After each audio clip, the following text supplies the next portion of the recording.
हाँ बच्चों देखो आज की क्लास में हमने वीटी ग्राफ से डिस्प्लेसमेंट निकालना देख लिया था। मतलब वीटी ग्राफ से अलग अलग टाइम पर डिस्प्लेसमेंट की वैल्यू तो हमने देख ली थी। लेकिन अब हमको डिस्प्लेसमेंट टाइम ग्राफ बनाना है, मतलब वीटी ग्राफ से हमको एक्सटी का ग्राफ बनाना है। ये तो देखो पिछली क्लास में तुमको याद होगा कि पिछली क्लास में हमने एक्सटी से वीटी का ग्राफ बनाया था। वहां तो हम ग्राफ से स्लोप निकालते थे, लेकिन इस बार उल्टा वीटी से एक्सटी का ग्राफ बनाना है, तो उसमें हमको उल्टा लॉजिक लगाना होगा। मतलब पहले हम ग्राफ से स्लोप निकालते थे, लेकिन इस बार हमको स्लोप से ग्राफ निकालना होगा। तो इस स्लोप के बेसिस पे ग्राफ कैसे निकालते हैं उसकी एक बार स्किल पढ़ लेते हैं। ऐसे तो हम पहले देख चुके हैं, लेकिन अलग से देख लेते हैं ताकि इस क्वेश्चन को हम बहुत इजीली कर पाए। ठीक है, देखो अलग अलग टाइप के ग्राफ हैं। तो देखते हैं कि अगर स्लोप कांस्टेंट हो, बढ़ रहा हो, घट रहा हो, तो उस केस में ग्राफ कैसा होगा वो देखते हैं। तो चलो पहले मान लेते हैं कोई भी ग्राफ है और हमको दे रखा है कि इस ग्राफ का स्लोप कांस्टेंट है, तो ग्राफ कैसा होगा वो देखना है। तो हमको अच्छे पता है कि ग्राफ का स्लोप कांस्टेंट है, मतलब सब जगह एंगल भी कांस्टेंट रहेगा, और एंगल कांस्टेंट रहेगा मतलब ग्राफ स्ट्रेट लाइन होगी। ठीक है, और वो समझ सकते हो कि अगर स्लोप पॉजिटिव कांस्टेंट हो तो ग्राफ पॉजिटिव स्लोप वाली स्ट्रेट लाइन होगी, और स्लोप नेगेटिव कांस्टेंट हो तो ग्राफ नेगेटिव स्लोप वाली स्ट्रेट लाइन होगी। लेकिन इतना पक्का है कि स्लोप कांस्टेंट हो तो एंगल भी कांस्टेंट रहेगा, मतलब ग्राफ स्ट्रेट लाइन होगी। चलो अगला केस लेते हैं। तो चलो इस बार मान लेते हैं कि किसी ग्राफ का स्लोप पॉजिटिव तो है लेकिन स्लोप बढ़ रहा है, तो ग्राफ कैसा होगा वो देखना है। ये तो हम देख सकते हैं कि इस बार स्लोप बढ़ रहा है ना, मतलब शुरू में स्लोप कम है, फिर स्लोप ज्यादा होगा तो एंगल भी ज्यादा होगा, फिर स्लोप और ज्यादा तो एंगल और ज्यादा। तो इस टाइप से हम पक्का बोल सकते हैं कि कभी भी स्लोप बढ़ रहा हो तो ग्राफ का एंगल भी बढ़ेगा, मतलब ग्राफ ऐसे ऊपर की ओर मुड़ा होगा। दिख रहा है ना, शुरू में स्लोप कम है, फिर स्लोप ज्यादा है, फिर स्लोप और ज्यादा है। तो याद रखना कि कभी भी स्लोप पॉजिटिव और बढ़ रहा हो तो ग्राफ ऐसा ऊपर की ओर मुड़ा होगा। चलो अगला केस लेते हैं। तो देखो इस बार मान लेते हैं कि स्लोप पॉजिटिव तो है लेकिन स्लोप घट रहा है, मतलब डिक्रीज हो रहा है, तो ग्राफ कैसा होगा वो देखना है। तो तुम बताओ कि स्लोप पॉजिटिव है मतलब ग्राफ ऊपर तो जाएगा ही, है ना। तुम बोल सकते हैं कि स्लोप पॉजिटिव है तो ग्राफ ऊपर तो जाएगा, लेकिन स्लोप घट रहा है मतलब उसका एंगल घटेगा। तो तुम बताओ कि शुरू में स्लोप ज्यादा है तो एंगल भी ज्यादा होगा, फिर स्लोप कम, फिर और कम और कम और कम, तो ग्राफ इस टाइप का होगा। ठीक है, तो ध्यान रखना कि कभी भी स्लोप पॉजिटिव तो लेकिन घट रहा हो, तो स्लोप पॉजिटिव मतलब ग्राफ ऊपर तो जाएगा, लेकिन स्लोप घट रहा है तो एंगल भी घटेगा। शुरू में एंगल ज्यादा होगा, बाद में एंगल कम, फिर और कम, इस टाइप से होगा। तो इतना एनालिसिस नहीं करेंगे, डायरेक्ट देखते दिमाग में आना चाहिए कि स्लोप कांस्टेंट हो तो ग्राफ ऐसा होगा, स्लोप पॉजिटिव और बढ़ रहा हो तो ग्राफ ऊपर की ओर मुड़ा हुआ, स्लोप अगर कभी भी पॉजिटिव हो लेकिन घट रहा हो तो इस टाइप का ग्राफ होगा। ये तो सब पॉजिटिव स्लोप की बात कर ली।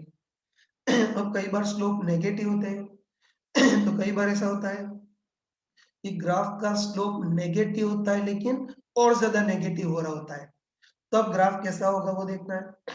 तुम बताओ कि कोई भी ग्राफ है जिसका स्लोप और ज्यादा नेगेटिव हो रहा है, तो ग्राफ और ज्यादा एंगल नीचे की ओर झुकेगा। मतलब बताओ शुरू में स्लोप कम पॉजिटिव, फिर सॉरी शुरू में स्लोप कम नेगेटिव, फिर स्लोप ज्यादा नेगेटिव, फिर स्लोप और ज्यादा नेगेटिव और ज्यादा नेगेटिव, इस टाइप से होगा। ठीक है, तो हम बोल सकते हैं कि अगर कभी भी स्लोप ज्यादा नेगेटिव हो रहा हो तो ग्राफ ज्यादा एंगल नीचे की ओर झुकेगा, मतलब शुरू में स्लोप कम नेगेटिव तो ग्राफ कम एंगल नीचे की ओर झुका होगा, और बाद में स्लोप ज्यादा नेगेटिव तो ग्राफ ज्यादा एंगल नीचे की ओर झुका होगा। इस टाइप से ग्राफ होगा।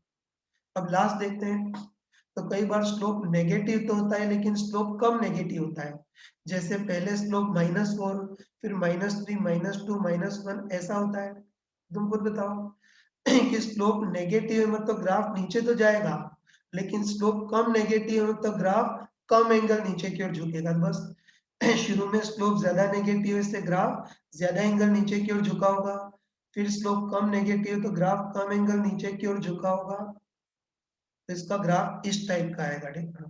तो ध्यान रखना, स्लोप कम नेगेटिव हो रहा है ना, मतलब स्लोप नेगेटिव से ग्राफ नीचे की ओर तो झुका होगा, लेकिन स्लोप कम नेगेटिव हो रहा है तो ग्राफ कम एंगल नीचे की ओर झुकेगा। शुरू में ज्यादा एंगल नीचे की ओर झुका होगा और बाद में कम एंगल नीचे की ओर झुकेगा। बस अब आगे बेवकूटाई से इन चीजों को इतना एक्सप्लेन नहीं करूंगा, डायरेक्ट स्लोप कांस्टेंट हो तो graph straight line, slope positive और बढ़ रहा हो तो ग्राफ ऊपर की ओर मुड़ा हुआ, स्लोप पॉजिटिव हो लेकिन घट रहा हो तो ग्राफ ऐसा, स्लोप बड़ा नेगेटिव हो रहा हो तो ग्राफ ज्यादा एंगल नीचे की ओर झुकेगा, और स्लोप छोटा नेगेटिव हो तो ग्राफ कम एंगल नीचे की ओर झुकने लगेगा, इस टाइप का होगा। बस अब हम स्लोप के बेसिस पे ग्राफ को इजीली एस्टिमेट कर सकते हैं। तो स्लोप के बेसिस पे ग्राफ को एस्टिमेट करने की स्किल पढ़ ली ना, बस अब हम ये VT से XT का ग्राफ भी बना सकते हैं।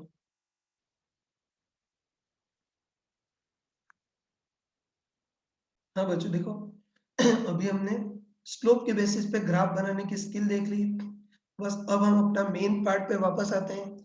अब हम VT से XT का ग्राफ भी बना सकते हैं। ठीक है, तो देखो कोई पार्टिकल स्ट्रेट लाइन में मूव कर रहा है, इसकी वेलोसिटी टाइम का ग्राफ दे रखा है, तो अलग अलग टाइम पे डिस्प्लेसमेंट की वैल्यू तो निकाली, लेकिन अब हमको XT का ग्राफ बनाना है, मतलब VT से XT का ग्राफ बनाना है। तो देखो तुम याद करके बताओ सॉरी, तुम याद करके बताओ कि कल की क्लास में हमने XT से VT का ग्राफ बनाया था, है ना, याद होगा कि कल की क्लास में हमने XT से VT का ग्राफ बनाया बनाया था। तो उसमें तो हम क्या करते थे, ग्राफ से स्लोप निकालते थे। लेकिन इस बार उल्टा VT से XT का ग्राफ बनाना है, तो इस बार उल्टा चल रहे हैं, इससे उल्टा काम करेंगे। तो पहले कल की क्लास में तो हमने ग्राफ से स्लोप निकाला था, इस बार स्लोप से ग्राफ निकालेंगे। ठीक है, ये ध्यान रखना, XT से VT का ग्राफ बनाया था, उसमें हमने ग्राफ से स्लोप निकाला था। इस बार VT से XT का ग्राफ बनाया तो उल्टा काम करेंगे, मतलब स्लोप से ग्राफ बनाएंगे, मतलब स्लोप के बेसिस पे डिसाइड करेंगे कि ग्राफ कैसा होगा। तो चलो स्टार्ट करते हैं, ठीक है। तो कोई पार्टिकल मूव कर रहा है, इसकी वेलोसिटी का ग्राफ दे रखा है, ठीक है ना। तो तुम सोच के बताओ कि भले ही ग्राफ की फॉर्म में लेकिन हमको वेलोसिटी दे रखी है, हमको बताया कि भले ही ग्राफ की फॉर्म में लेकिन हमको वेलोसिटी दे रखी है, और बताओ वेलोसिटी को हम क्या बोल सकते हैं, dx by dt, मतलब इसको ग्राफिकली XT ग्राफ का स्लोप बोल सकते हैं, है ना, वही कि वेलोसिटी को dx by dt, मतलब इसको ग्राफिकली XT ग्राफ का स्लोप बोल सकते हैं, है ना। तो तुम अच्छे समझ जाना कि ये वेलोसिटी दे रखी है, मतलब इनडायरेक्टली हमको XT ग्राफ का स्लोप दे रखा है। दोनों एक ही होते हैं ना, तो हम समझते हैं, ये तुरंत दिमाग में आना चाहिए कि हमको वेलोसिटी दे रखी है, मतलब इनडायरेक्टली XT ग्राफ का स्लोप दे रखा है, तो स्लोप के बेसिस पे ग्राफ को इजीली एस्टिमेट कर सकते हैं। चलो हिम्मत करके स्टार्ट करते हैं, ठीक है। पहले स्टार्टिंग में देखते हैं मतलब t इक्वल टू 0 पर देखते हैं। तो क्लास मैंने बताया था कि इस क्वेश्चन में स्टार्टिंग में पार्टिकल की वेलोसिटी कितनी थी, +4, मैंने क्वेश्चन में बताया था कि स्टार्टिंग में वेलोसिटी कितनी थी, +4। और बताओ वेलोसिटी को हम क्या बोल सकते हैं, XT ग्राफ का स्लोप। तो तुम बताओ कि स्टार्टिंग में वेलोसिटी +4 है, तो XT ग्राफ का स्लोप भी कितना होगा, +4, है ना, बोल सकते हैं कि शुरू में वेलोसिटी +4 है तो XT ग्राफ का स्लोप भी +4 होगा। तो XT ग्राफ का स्लोप +4 होगा, मतलब ग्राफ कुछ पॉजिटिव स्लोप से स्टार्ट होगा, ऐसे स्टार्ट होगा। ये तो ध्यान रखना कि शुरू में स्लोप 0 होता तो ग्राफ ऐसे 0 स्लोप से स्टार्ट होता, शुरू में स्लोप पॉजिटिव से ग्राफ पॉजिटिव स्लोप से स्टार्ट होगा, और शुरू में स्लोप नेगेटिव होता तो ग्राफ नेगेटिव स्लोप से स्टार्ट होता। लेकिन इस बार शुरू में वेलोसिटी +4 है तो XT ग्राफ का स्लोप भी +4 होगा, और स्लोप +4 होगा मतलब ग्राफ कुछ पॉजिटिव स्लोप से स्टार्ट होगा, ठीक है। ये करनी, अब चलो आगे बढ़ते हैं। अब t इक्वल टू 0 से 10 तक देखते हैं, मैं लिख देता हूँ, हाँ, t इक्वल टू 0 से 10 तक देखते हैं। तो तुम देख के बताओ कि t इक्वल टू 0 से 10 तक वेलोसिटी कांस्टेंट है, ये वेलोसिटी का ही तो ग्राफ है यार, दिख रहा है। कि t इक्वल टू 0 से 10 तक वेलोसिटी कांस्टेंट है, तो तुम बताओ कि वेलोसिटी कांस्टेंट है मतलब xt ग्राफ का स्लोप भी कांस्टेंट रहेगा। वेलोसिटी को xt ग्राफ का स्लोप बोल सकते हैं ना, तो यहाँ से यहाँ तक वेलोसिटी कांस्टेंट है तो xt ग्राफ का स्लोप भी कांस्टेंट होगा।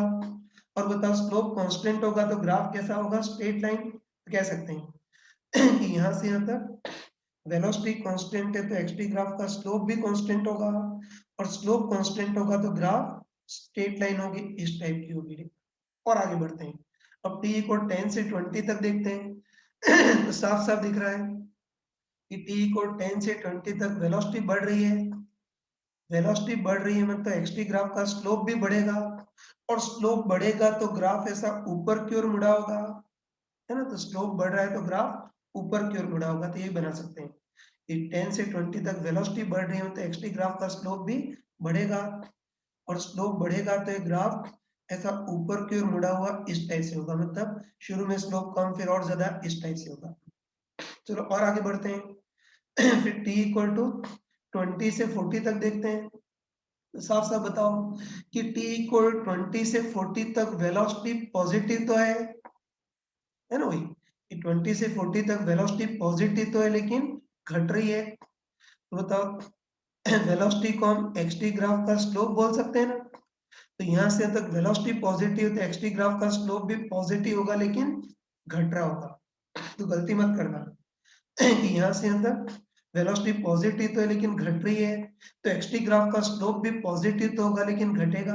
पर हम पढ़ चुके हैं कि स्लोप पॉजिटिव तो लेकिन घटे तो ग्राफ इस टाइप का होगा, तो बोल सकते हैं कि शुरू में स्लोप ज्यादा होगा, है ना। स्लोप पॉजिटिव तो ग्राफ ऊपर तो जाएगा लेकिन स्लोप घटा है तो एंगल भी घटेगा, तो शुरू में एंगल ज्यादा होगा फिर एंगल कम और कम इस टाइप से होगा। और बताओ t इक्वल टू 40 पर वेलोसिटी 0 है तो xt ग्राफ का स्लोप भी 0 होगा, तो ग्राफ बिल्कुल हॉरिजॉन्टल हो जाएगा। अब आगे बढ़ते हैं, अब वेलोसिटी नेगेटिव हो रही है, और ध्यान रखना कि वेलोसिटी नेगेटिव हो तो बढ़ रही है घटती है वैसा नहीं देखेंगे, ज्यादा नेगेटिव और कम नेगेटिव ऐसा देखेंगे ज्यादा उलझे नहीं इसलिए ऊपर लिख देता हूँ। तो चले चलो सबसे पहले t इक्वल 40 से 50 तक देखते हैं, साफ साफ दिख रहा है कि t इक्वल टू 40 से 50 तक वेलोसिटी नेगेटिव तो है लेकिन वेलोसिटी ज्यादा नेगेटिव हो रही है। तुम बताओ कि यहाँ वेलोसिटी 0 फिर -1 -2 -3 -4 ऐसी हो रही है ना, मतलब वेलोसिटी नेगेटिव तो है लेकिन बड़ी नेगेटिव हो रही है। तो वेलोसिटी ज्यादा नेगेटिव हो रही है मतलब xt ग्राफ का स्लोप भी ज्यादा नेगेटिव होगा, और स्लोप ज्यादा नेगेटिव होगा तो ग्राफ ज्यादा एंगल नीचे की ओर झुकेगा इस टाइप से होगा, है तो बोल सकते हैं कि स्लोप ज्यादा वेलोसिटी ज्यादा नेगेटिव तो स्लोप भी ज्यादा नेगेटिव होगा, मतलब शुरू में स्लोप कम नेगेटिव फिर ज्यादा नेगेटिव और ज्यादा नेगेटिव, ये तो शुरू में स्लोप कम नेगेटिव फिर ज्यादा नेगेटिव और ज्यादा नेगेटिव इस टाइप से ग्राफ ऐसा ज्यादा एंगल नीचे की ओर झुक जाएगा, इस टाइप का ग्राफ होगा और आगे बढ़ते हैं, अब t इक्वल टू 50 से 60 तक देखते हैं, तो साफ साफ दिख रहा है कि t इक्वल टू 50 से 60 तक वेलोसिटी नेगेटिव तो है लेकिन कम नेगेटिव हो रही है। बताओ यहाँ वेलोसिटी यहाँ वेलोसिटी -4 -3 -2 -1 ऐसा है ना, तो वेलोसिटी नेगेटिव तो हो रही है लेकिन कम नेगेटिव हो रही है। वेलोसिटी कम नेगेटिव हो रही है तो xt ग्राफ का स्लोप भी कम नेगेटिव होगा, और स्लोप कम नेगेटिव होगा मतलब ग्राफ ज्यादा सॉरी कम एंगल नीचे की ओर झुकेगा, तो बना सकते हैं कि शुरू में स्लोप ज्यादा नेगेटिव था फिर स्लोप कम नेगेटिव होगा और कम नेगेटिव होगा इस टाइप से होगा, तो ग्राफ कम एंगल नीचे की ओर झुकेगा। और यहाँ आते आते वेलोसिटी वापस 0 हो गई है तो xt ग्राफ का स्लोप वापस 0 हो जाएगा, मतलब ग्राफ वापस हॉरिजॉन्टल हो जाएगा। तो इस टाइप से इसके डिस्प्लेसमेंट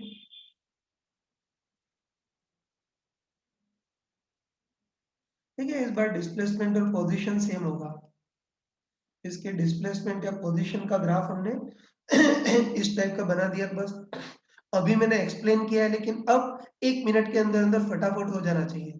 यहाँ से यहाँ तक वेलोसिटी कांस्टेंट है तो xt ग्राफ का स्लोप भी कांस्टेंट, ग्राफ स्ट्रेट लाइन। फिर वेलोसिटी बढ़ रही है तो xt ग्राफ का स्लोप भी बढ़ेगा, फिर वेलोसिटी घटती है तो xt ग्राफ का स्लोप भी घटेगा, और यहाँ वेलोसिटी 0 तो xt ग्राफ का स्लोप भी 0। फिर वेलोसिटी ज्यादा नेगेटिव हो रही है तो एक्सटी ग्राफ का स्लोप भी ज्यादा नेगेटिव, और फिर वेलोसिटी कम नेगेटिव हो रही है तो एक्सटी ग्राफ का स्लोप भी कम नेगेटिव। तो इस तरह से इसके डिस्प्लेसमेंट या पोजीशन का ग्राफ ऐसा आ गया। तो बस अब तुमको इजीली आ जाना चाहिए, तो ध्यान रखना कि एक्सटी ग्राफ से वीटी का ग्राफ बनाना हो तब तो हम सीधा लॉजिक लगाएंगे, मतलब ग्राफ से स्लोप निकालेंगे, लेकिन वीटी से एक्सटी का ग्राफ बनाना तो उल्टा लॉजिक, स्लोप के बेसिस पे ग्राफ को डिसाइड करेंगे। हाँ बच्चों चलो आगे बढ़ते हैं। तो देखो सॉरी, अभी तो हमने वीटी ग्राफ से एक्सटी का ग्राफ बनाया, मतलब अभी तक तो हमने डिस्प्लेसमेंट या पोजीशन का ग्राफ बनाया। सॉरी वही, अभी तो हमने डिस्प्लेसमेंट या पोजीशन का ग्राफ बना लिया।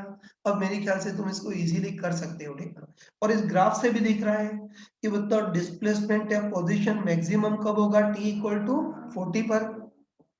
तो हमने क्लास में लॉजिकली सोचा था तब भी पोजीशन मैक्सिमम कब था, t इक्वल टू 40 पर, और ग्राफ से भी यही पता चल रहा है। एनीवे आगे बढ़ते हैं। तो अभी तक तो हमने डिस्प्लेसमेंट या पोजीशन का ग्राफ बनाया, ये तो हमारे पास आ गया।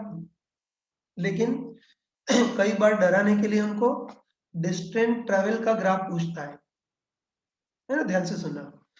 अभी तक तो पोजीशन है डिस्प्लेसमेंट का ग्राफ बनाया, लेकिन कई बार डराने के लिए हमको डिस्टेंस ट्रेवल का ग्राफ पूछता है, तो उसको भी बना सकते हैं। तो सबसे पहले तुम बताओ सॉरी, सबसे पहले बताओ कि t इक्वल टू 0 से 40 तक तो इसका x लगातार बढ़ रहा है।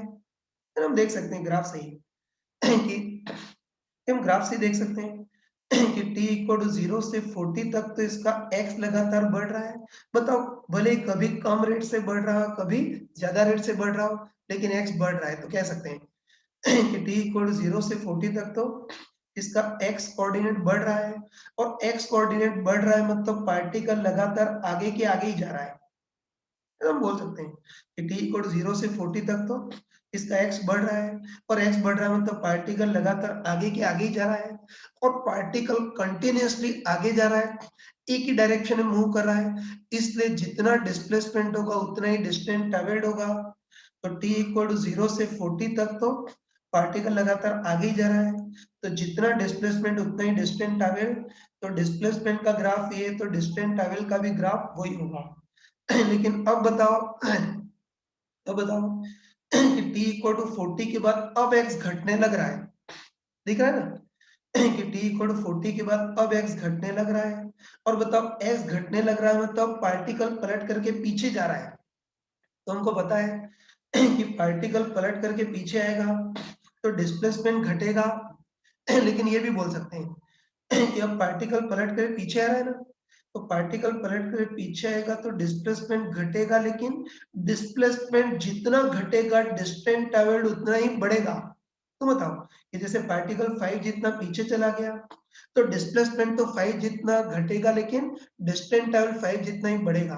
बस हम बोल सकते हैं कि अब x घटने लग रहा है, मतलब पार्टिकल पलट करके पीछे आ रहा है, तो अब डिस्प्लेसमेंट घटेगा, लेकिन बताओ डिस्प्लेसमेंट जितना घटेगा डिस्टेंस ट्रैवल उतना ही बढ़ेगा। मतलब अब डिस्प्लेसमेंट का ग्राफ जितना नीचे जा रहा है डिस्टेंस ट्रैवल का ग्राफ उतना ही ऊपर जाएगा। तो बोल सकते हैं कि अब डिस्प्लेसमेंट का ग्राफ जितना नीचे आ रहा है डिस्टेंस ट्रैवल का ग्राफ उतना ही ऊपर की ओर जाएगा। मतलब अब डिस्टेंस ट्रैवल का ग्राफ डिस्प्लेसमेंट का मिरर इमेज होगा, जैसे यहाँ किसी ने मिरर लगा दिया ऐसा होगा। बोल सकते हैं कि पार्टिकल पलट कर पीछे आ रहा है तो डिस्प्लेसमेंट जितना घटेगा डिस्टेंस ट्रैवल उतना ही बढ़ेगा। तो अब डिस्प्लेसमेंट का ग्राफ जितना नीचे जाएगा डिस्टेंस ट्रैवल का ग्राफ उतना ही ऊपर जाएगा। तो ये तो डिस्प्लेसमेंट या पोजीशन का ग्राफ था, और ये डिस्टेंस ट्रैवल का ग्राफ आ गया, ठीक है ना। तो इस तरह से बना लिया।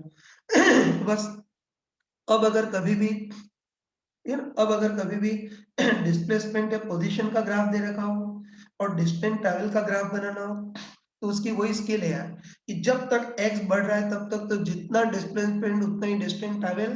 तो जैसा ग्राफ डिस्प्लेसमेंट का वैसा ही डिस्टेंस ट्रैवल का, लेकिन जैसे डिस्प्लेसमेंट घटने लगे तब डिस्टेंस जितना घटेगा डिस्टेंस ट्रैवल उतना ही बढ़ेगा। मतलब डिस्प्लेसमेंट का ग्राफ जितना नीचे डिस्टेंस ट्रैवल का ग्राफ उतना ही ऊपर जाएगा। तो रेड में जो बना है वो डिस्प्लेसमेंट का और ग्रीन में बना है वो डिस्टेंस ट्रैवल का। जगह नहीं है इसलिए थोड़ा ग्राफ इस ग्राफ के अंदर मिक्स हो गया। तुम ढंग से सुंदर चित्र बना देना, ठीक है। तो इजीली कर सकते हैं। तो इसको बहुत शॉर्ट में बता रहा हूँ कि डिस्टेंस ट्रैवल का ग्राफ कैसे बना है। आगे देखते ही आना चाहिए बस। तुम देखते ही बताओ कि t इक्वल टू 0 से 40 तक x बढ़ रहा है। x बढ़ रहा है तो पार्टिकल लगातार आगे ही जा रहा है ना। बस पार्टिकल लगातार आगे जा रहा है, इसलिए अभी तो डिस्प्लेसमेंट डिस्टेंस ट्रैवल सेम होगा। तो जैसा ग्राफ डिस्प्लेसमेंट का वैसा ही डिस्टेंस ट्रैवल का, लेकिन उसके बाद अब x घटने लग रहा है। x घट रहा है तो पार्टिकल पलट करके पीछे जा रहा है, तो डिस्प्लेसमेंट घटेगा। और बताओ डिस्प्लेसमेंट जितना घटेगा डिस्टेंस ट्रैवल उतना ही बढ़ेगा। तो अब डिस्प्लेसमेंट का ग्राफ जितना वो नीचे जा रहा है, डिस्टेंस ट्रैवल का ग्राफ उतना ही ऊपर जाएगा। मतलब अब डिस्टेंस ट्रैवल का ग्राफ डिस्प्लेसमेंट का मिरर इमेज होगा। जैसे इधर किसी ने मिरर लगा दिया ना, जैसे होगा। देखो बस ये कर सकते हैं। देखो अब अगर कभी भी पोजीशन है डिस्प्लेसमेंट का ग्राफ दे रखा हो तो तुम डिस्टेंस ट्रैवल का ग्राफ बना सकते हो। जैसे सिंपल सा एक एग्जांपल ले रहा हूँ।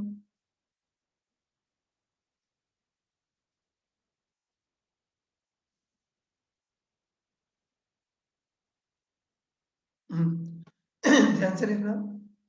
जैसे कोई पार्टिकल स्ट्रेट लाइन में मूव कर रहा है और इसके डिस्प्लेसमेंट या पोजीशन का टाइम के साथ ग्राफ दे रखा है, देखो। और हमको पूछा है कि डिस्टेंस ट्रैवल का ग्राफ कैसा होगा वो देखना है। तो अब बहुत ज्यादा एक्सप्लेन करने की जरूरत नहीं है ना, तुम इजीली बना सकते हो। तो तुम देख कर बताओ कि यहाँ से यहाँ तक तो x बढ़ रहा है, मतलब पार्टिकल लगातार आगे जा रहा है। देखो पार्टिकल लगातार एक ही डायरेक्शन में जा रहा है, इससे जितना डिस्प्लेसमेंट उतना ही डिस्टेंस ट्रैवल।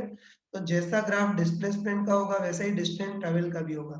लेकिन बताओ अब x घटने लग रहा है ना। बताओ अब x घटने लग रहा है तो पार्टिकल पलट करके पीछे जा रहा है।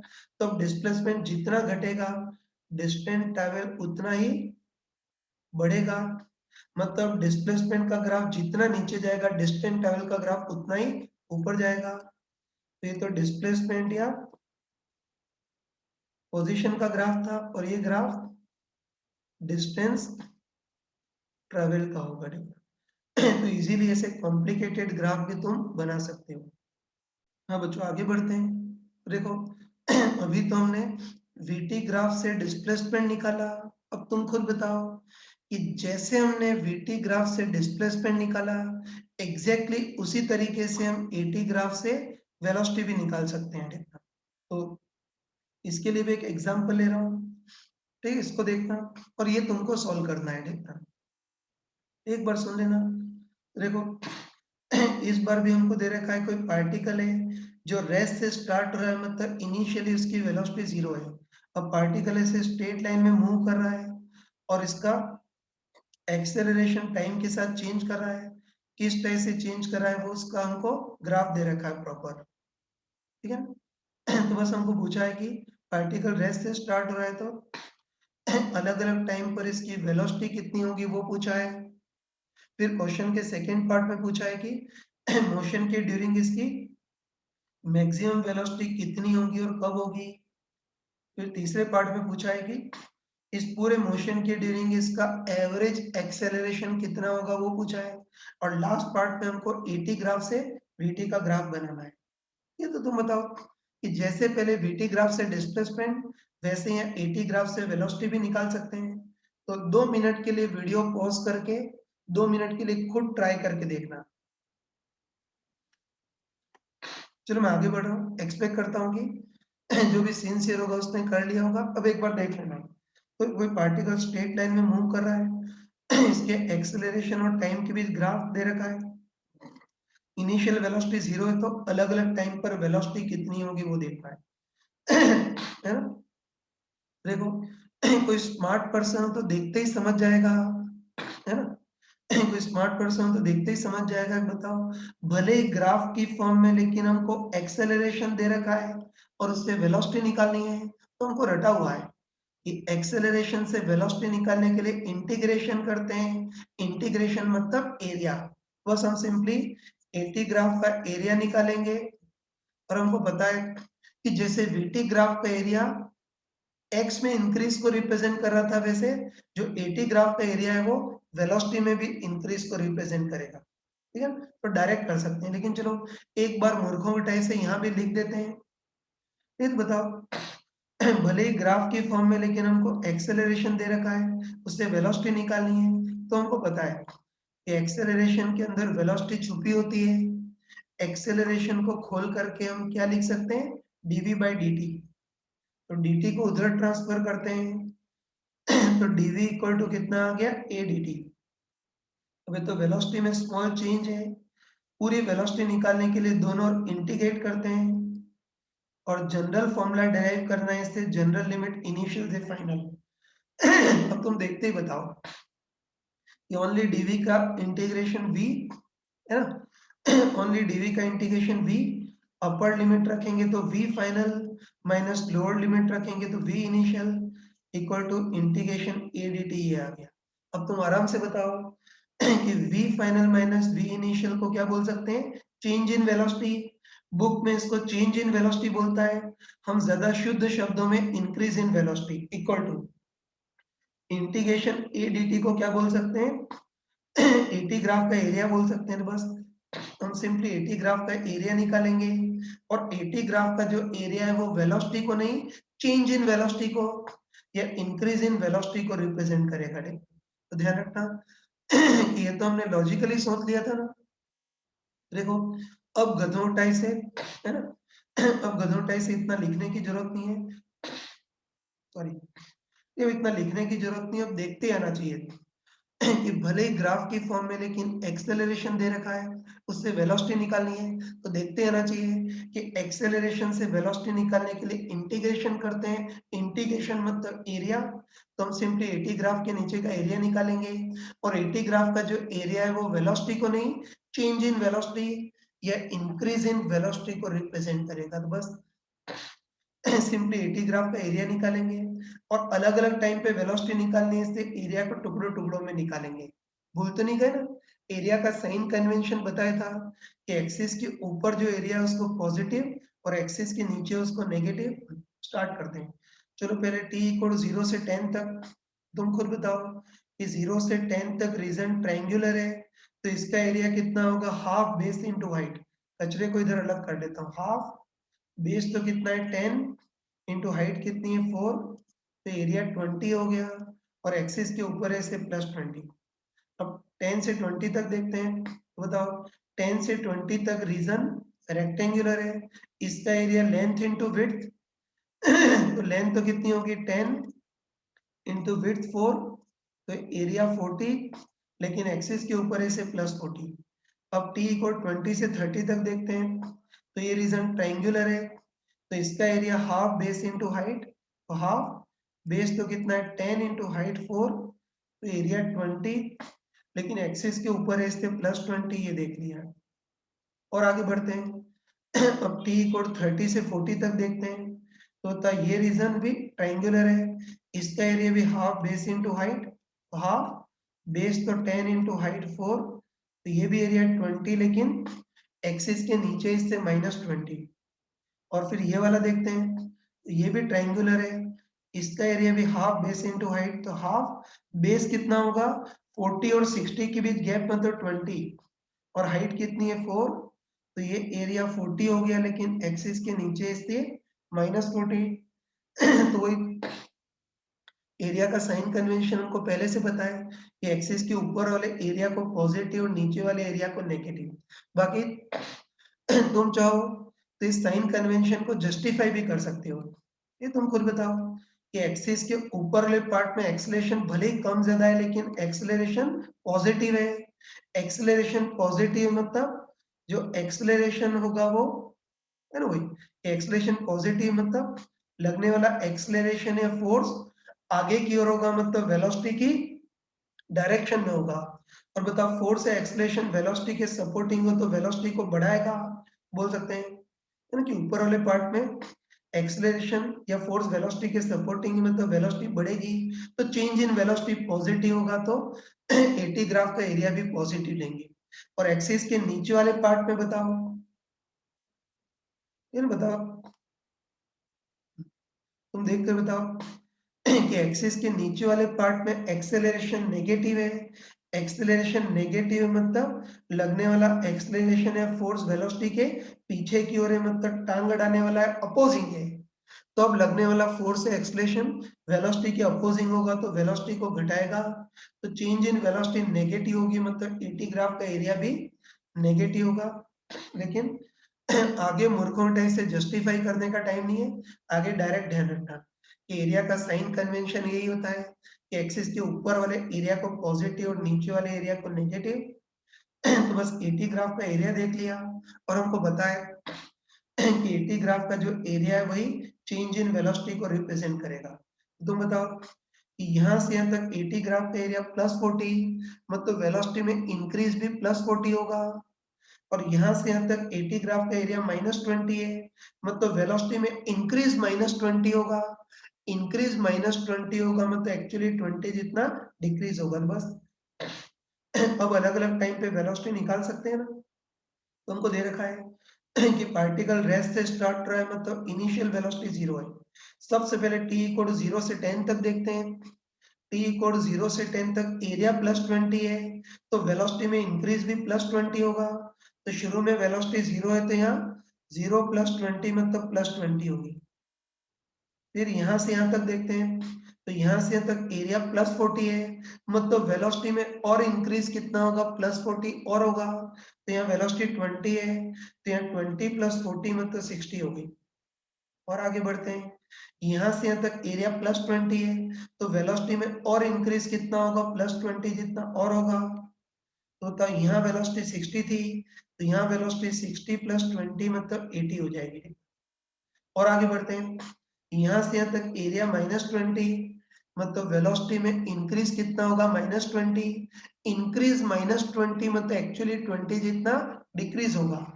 तो यहाँ वेलोसिटी 80 है, तो यहाँ 80 - 20 मतलब 60। और फिर यहाँ से यहाँ तक 80 ग्राफ का एरिया -40, मतलब वेलोसिटी में इंक्रीज भी -40 होगा। इंक्रीज -40 मतलब एक्चुअली 40 इतना डिक्रीज होगा। तो यहाँ वेलोसिटी 60 है, तो यहाँ 60 - 40 मतलब 20 हो गई। और देखो ये ध्यान रखना कि अभी तो हमने मूर्खों टाइप से बिल्कुल स्टेप बाय स्टेप किया, मतलब अलग अलग टाइम पे वेलोसिटी निकाली है। लेकिन अधिकतर केसेस में तो हमको डायरेक्ट t इक्वल टू 40 पर वेलोसिटी कितनी होगी वो पूछता है। ठीक है, अधिकतर क्वेश्चन हमको डायरेक्ट पूछता है कि स्टार्टिंग में वेलोसिटी 0 है, तो t इक्वल टू 40 पर वेलोसिटी कितनी होगी वो डायरेक्ट पूछता है। तो डायरेक्ट भी कर सकते हैं ना। चलो तुम बताओ कि t इक्वल टू सॉरी तुम बताओ t इक्वल टू 0 से 60 तक 80 ग्राफ का टोटल एरिया, ठीक है ना, डायरेक्ट कर सकते हैं। बताओ t इक्वल टू 0 से 60 तक 80 ग्राफ का टोटल एरिया कितना है, +40, आई एम सॉरी फिर से बोलो, t इक्वल टू 0 से 60 तक 80 ग्राफ का टोटल एरिया कितना है, +20 +40 +20 -20 -40। तो इन सबको सॉल्व करोगे तो +20 आएगा।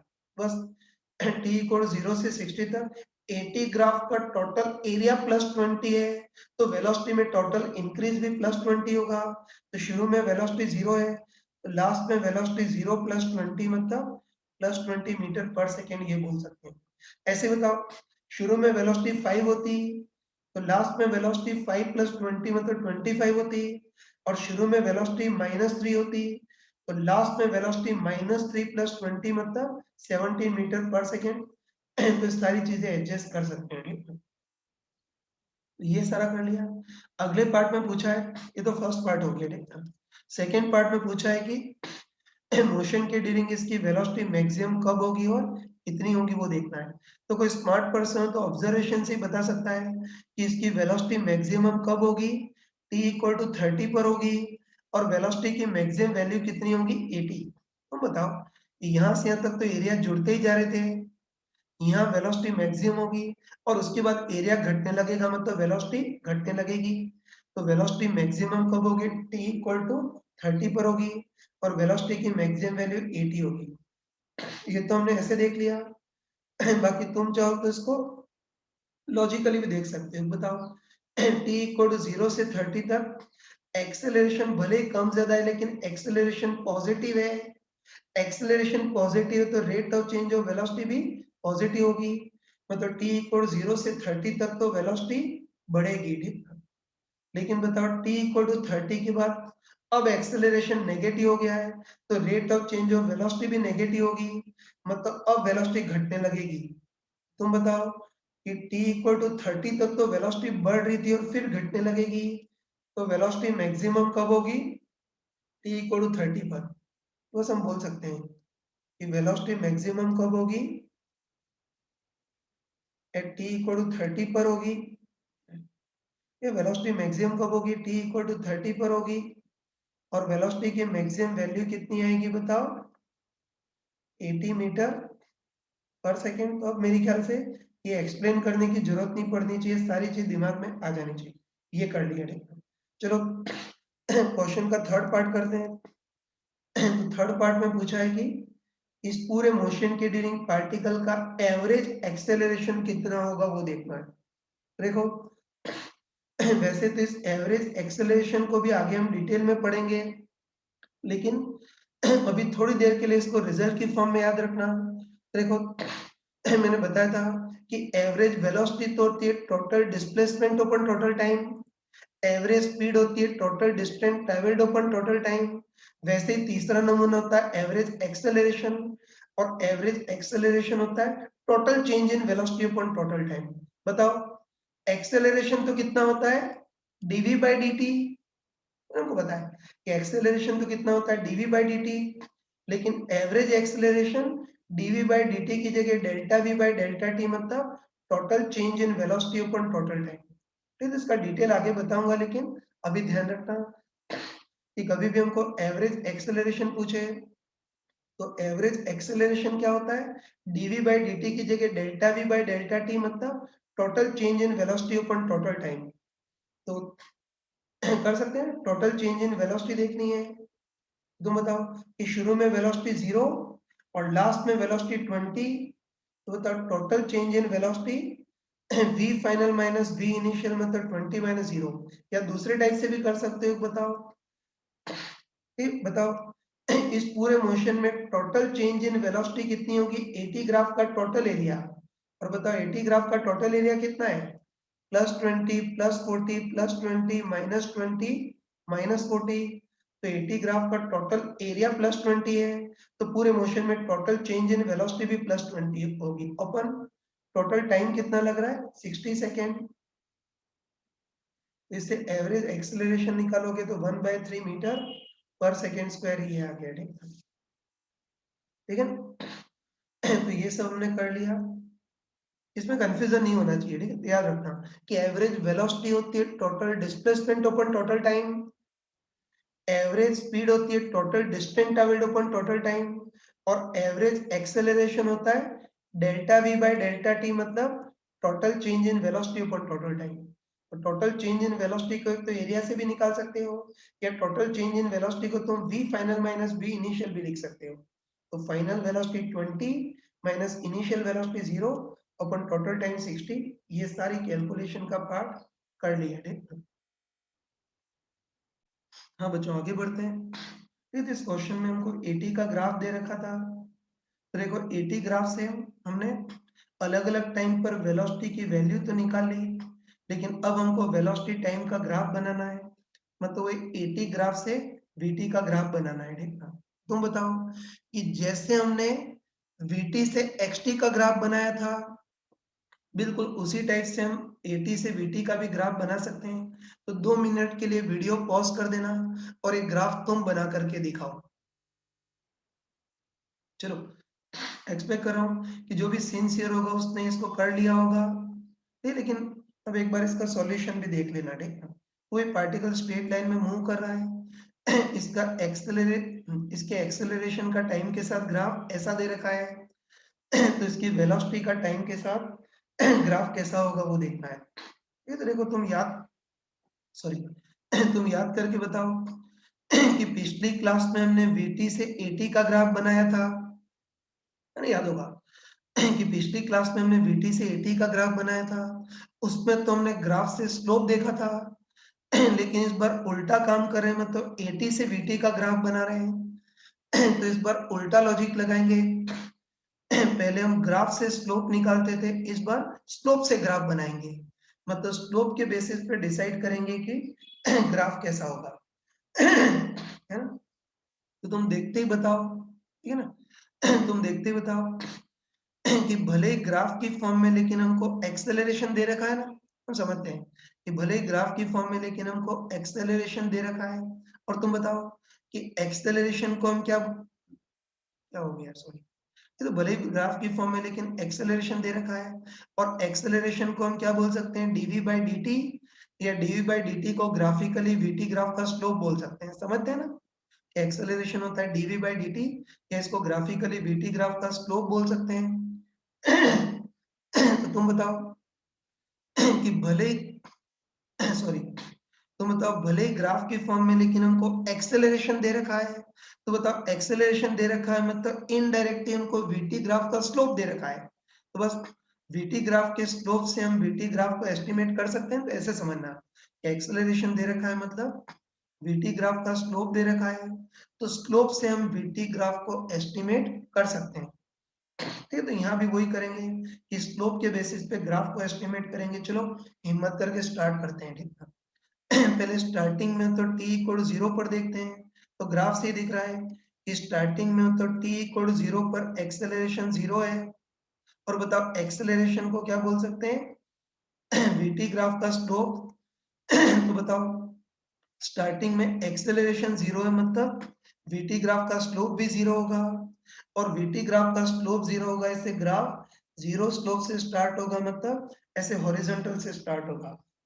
है, तो अच्छे ध्यान रखना कि अगर शुरू में स्लोप पॉजिटिव हो तो ग्राफ पॉजिटिव स्लोप से स्टार्ट होता है, शुरू में स्लोप नेगेटिव हो तो ग्राफ नेगेटिव स्लोप से स्टार्ट होता है। लेकिन इस बार शुरू में स्लोप 0 हो तो ग्राफ 0 स्लोप से ऐसे स्टार्ट होगा। तो बोल सकते हैं कि स्टार्टिंग में एक्सेलरेशन 0 है तो वीटी ग्राफ का स्लोप भी 0 होगा।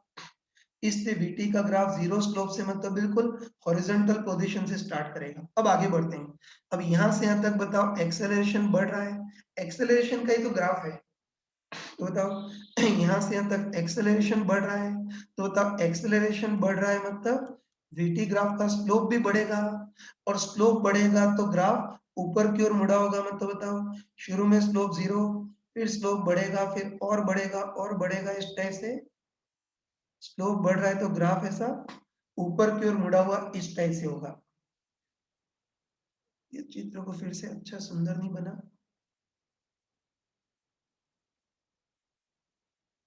ये फिर से बनाता हूँ। बस यहाँ से तक वीटी ग्राफ का स्लोप बढ़ रहा है ना, तो शुरू में स्लोप कम, फिर और ज्यादा और ज्यादा, ये शुरू में स्लोप कम फिर और ज्यादा इस टाइप से ऊपर की ओर मुड़ा हुआ है। क्या हो रहा है, चित्र अच्छा नहीं बन रहा है।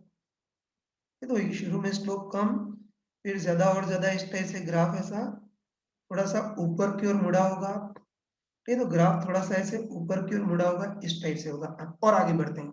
अब t इक्वल टू 10 से 20 तक तो साफ साफ दिख रहा है कि 10 से 20 तक एक्सेलरेशन कांस्टेंट है।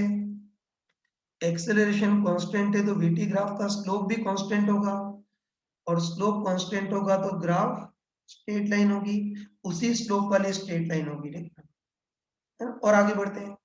फिर अब t को 20 से 30 तक तो साफ साफ दिख रहा है कि 20 से 30 तक एक्सेलरेशन पॉजिटिव तो है लेकिन एक्सेलरेशन घट रहा है।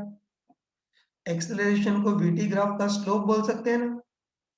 तो बताओ एक्सेलरेशन पॉजिटिव है लेकिन घट रहा है तो वीटी ग्राफ का स्लोप भी पॉजिटिव होगा लेकिन घटेगा। तो तब स्लोप पॉजिटिव तो रहेगा मतलब ग्राफ ऊपर तो जाएगा लेकिन स्लोप घट रहा होगा। तो शुरू में स्लोप ज्यादा है, फिर स्लोप कम होगा और कम होगा और कम होगा, इस टाइप से होगा। और यहाँ आते आते बताओ एक्सेलरेशन 0 हो गया है तो वीटी ग्राफ का स्लोप भी 0 होगा मतलब एक इंस्टेंट के लिए ग्राफ हॉरिजॉन्टल हो जाएगा। अब इसके आगे देखते हैं। तो उसके बाद अब एक्सेलरेशन नेगेटिव हो रहा है, तो अब ज्यादा नेगेटिव है कम नेगेटिव ऐसा देखेंगे। तो टी इक्वल 30 से 40 तक एक्सेलरेशन ज्यादा नेगेटिव हो रहा है। ये तुम बताओ ये एक्सेलरेशन 0 -1 -2 -3 -4 ऐसा हो रहा है मतलब एक्सेलरेशन ज्यादा नेगेटिव हो रहा है। एक्सेलरेशन ज्यादा नेगेटिव हो रहा है तो वीटी ग्राफ का स्लोप भी ज्यादा नेगेटिव होगा। और स्लोप ज्यादा नेगेटिव होगा तो ग्राफ ज्यादा एंगल नीचे की ओर झुक जाएगा। तो बस शुरू में स्लोप 0 फिर थोड़ा नेगेटिव ज्यादा नेगेटिव और ज्यादा नेगेटिव, तो ग्राफ ज्यादा एंगल नीचे की ओर झुक जाएगा। और अब यहाँ से यहाँ तक देखते हैं। तो तुम बताओ कि t इक्वल टू 40 से 60 तक एक्सेलरेशन नेगेटिव तो है लेकिन कम नेगेटिव हो रहा है। बताओ यहाँ एक्सेलरेशन -4 -3 -2 -1, तो एक्सेलरेशन नेगेटिव तो है लेकिन कम नेगेटिव हो रहा है, तो वीटी ग्राफ का स्लोप भी कम नेगेटिव होगा। तो स्लोप नेगेटिव तो ग्राफ नीचे की ओर तो झुकेगा लेकिन स्लोप कम नेगेटिव होता जाएगा। तो शुरू में स्लोप ज्यादा नेगेटिव है, फिर स्लोप कम नेगेटिव और कम नेगेटिव, इस टाइप से होगा। और t इक्वल टू 60 पर एक्सेलरेशन वापस जीरो हो गया है, तो वीटी ग्राफ का स्लोप भी जीरो हो जाएगा। और वीटी ग्राफ का स्लोप जीरो हो जाएगा मतलब एक इंस्टेंट के लिए ग्राफ वापस हॉरिजॉन्टल हो जाएगा। ठीक, बस जैसे हमने वीटी से एक्सटी का ग्राफ बनाया था उसी तरीके से हम एटी से वीटी का भी ग्राफ बना सकते हैं, ऐसा होगा। अब ध्यान रखना, कोई मूर्ख लोग इसका मिरर इमेज बनाते हैं लेकिन इसका मिरर इमेज किसी भी चीज को रिप्रेजेंट नहीं करेगा। एक और छोटी चीज, कई लोग सोचते हैं कि इसमें जो कर्व ग्राफ होंगे वो कौन से कर्व होंगे। ठीक है, तो ध्यान रखना, इसको हम लॉजिकली समझ सकते हैं। तुम बताओ कि ये वाला जो पार्ट है ना, इसमें बताओ एक्सेलरेशन टाइम के साथ लीनियरली बढ़ रहा है। ठीक है, हम बोल सकते हैं कि ये वाला जो पार्ट है उसमें एक्सेलरेशन टाइम के साथ लीनियरली बढ़ रहा है, मतलब एक्सेलरेशन टी की पावर 1 पे निर्भर कर रहा है। तो इसका इंटीग्रेट करेंगे तो वेलोसिटी रफली टी स्क्वायर पे डिपेंड करेगी, कह सकते हैं। तो ध्यान रखना, ये वाले जो पार्ट है उसमें एक्सेलरेशन टाइम के साथ लीनियरली चेंज कर रहा है, मतलब टी की पावर 1 पे डिपेंड करेगा। एक्सेलरेशन टी की पावर 1 पे डिपेंड कर रहा है, तो उसका इंटीग्रेट करेंगे तो वेलोसिटी रफली टी स्क्वायर पे डिपेंड करेगी। और वेलोसिटी रफली टी स्क्वायर पे डिपेंड करेगी तो ग्राफ पैराबोलिक होगा। ये तुमने मैथमेटिक्स में पढ़ा होगा कि कभी भी वेलोसिटी में टी और टी स्क्वायर हो तो ग्राफ पैराबोलिक होगा। ध्यान रखना, ये जितने भी पार्ट है उसमें एक्सेलरेशन लीनियरली चेंज करा है तो वेलोसिटी रफली टी स्क्वायर पे डिपेंड करेगी। और कभी भी वेलोसिटी टी स्क्वायर पे डिपेंड करे या y जो एक्स स्क्वायर पे डिपेंड करे तो ग्राफ पैराबोलिक होंगे। ये तो ध्यान रखना कि इस ग्राफ में जितने भी कर्ड ग्राफ हैं वो एक्चुअली पैराबोला होंगे। ये अलग पैराबोला होगा, ये दूसरा पैराबोला होगा, लेकिन होंगे सब पैराबोलिक ही। तो बस ये चीज क्लास में बतानी थी, मैं बता नहीं पाया था, अब यहाँ कंप्लीट करा दिया। तो ढंग से देख करके समझ करके नोट कर लेना। और अब तुम अपनी रेक्टिलिनियर मोशन की शीट में फर्स्ट सेक्शन ए और लास्ट सेक्शन ई इन दोनों को घर पे कर लेना।